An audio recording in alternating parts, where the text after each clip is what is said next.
Assalamualaikum warahmatullahi wabarakatuh. Selamat bertemu kembali dengan channel ini. Semoga yang menonton sehat walafiat dan dimudahkan rezekinya. Amin.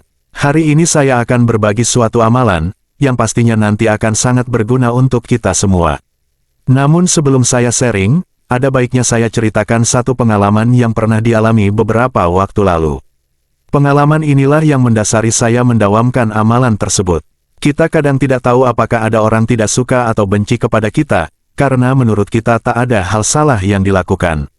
Entah dari tutur kata, sikap, gerak-gerik, dan perbuatan menurut kita biasa dan normal, tapi menurut mereka kita menyakiti perasaannya.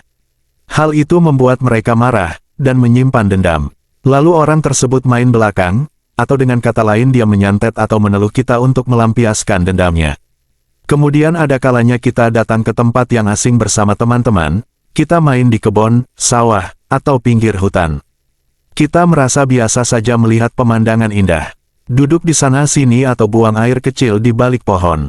Dan tahu-tahu pulangnya kita sakit.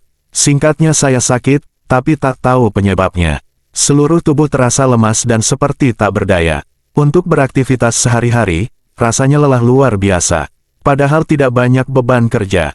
Bahkan tiap bangun tidur tidak pernah fresh. Tetap saja linu. Dokter bilang saya hanya kurang suplemen, dan biasakan olahraga ringan secara rutin. Kemudian saya beli beberapa vitamin penunjang, dan jalan kaki teratur tiap pagi di sekitar rumah.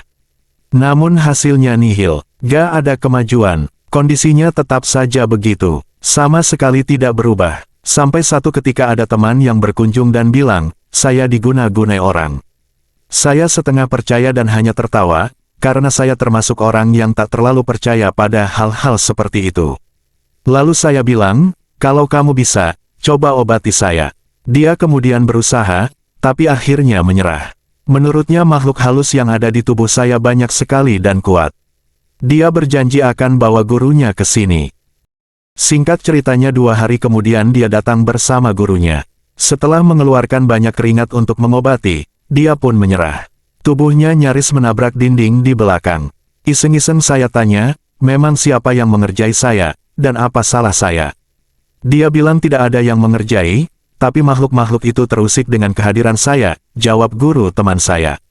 Saya merasa heran, karena terakhir cuma liburan bareng teman-teman ke satu tempat di salah satu daerah di Jawa Barat. Tempat itu memang masih bisa dibilang semi hutan, karena kami bermaksud melihat air terjun. Apakah makhluk-makhluk di tempat itu? Tanya saya, namun guru teman saya tak menjawab dan buru-buru pamit pulang.